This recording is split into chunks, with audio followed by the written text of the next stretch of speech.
Right now, much of the country is baking under an exceptionally strong heat dome. The U.S. could see almost 200 new or tied heat records this week, spanning more than a dozen states.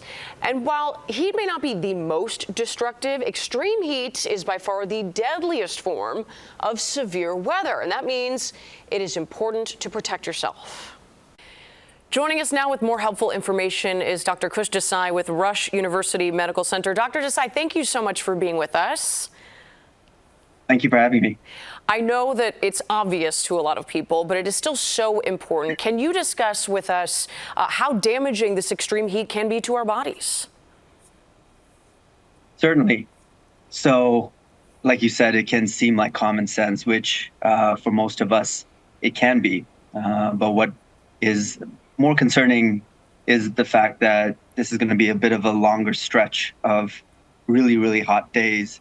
And sometimes things that are not checked in on can certainly linger and get to a point where it can turn into heat exhaustion or heat stroke, which is even more damaging.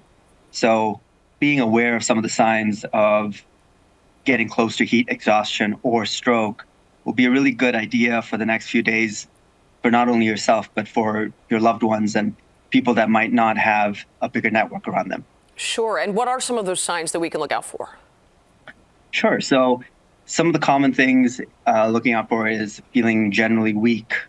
You can feel dizzy. You can feel an increased amount of thirst and a general feeling of lethargy. But when it starts to creep into feeling disoriented or confused, and just not feeling like yourself, that's when we're getting into the zone of potential heat stroke. And that's when you need a little bit more immediate attention.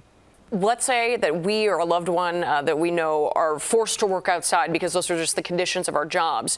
What are some of the things that people can do to protect themselves if they're going to be outside for a few hours or just an extended period of time? Yes, absolutely. So if you are going to be outside and it's not necessarily a choice, certainly keeping yourself cool, and that includes making sure that you're wearing light clothing, things that are not darker colors, making sure that you're getting enough hydration, whether that's just plain water or something with electrolytes, making sure that you're getting into the shade every so often. I would recommend every 1 to 2 hours for a good 5 to 10 minutes, just to make sure that your body is not getting to a point of extreme heat, and making sure that if you are starting to feel any of those signs or symptoms we discussed, to really kind of take a second and reassess if this is the safest situation to be in for yourself. Yeah, Doctor, lastly, I'm curious for your perspective, working in medicine, is a stretch of days like we're about to see something where you would find more people being admitted to the hospital? So certainly we will see a range of different types of people coming in during this time period.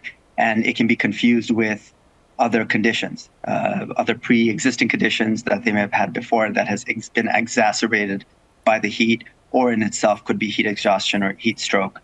So we will likely see a little bit more of an uptick in people coming in.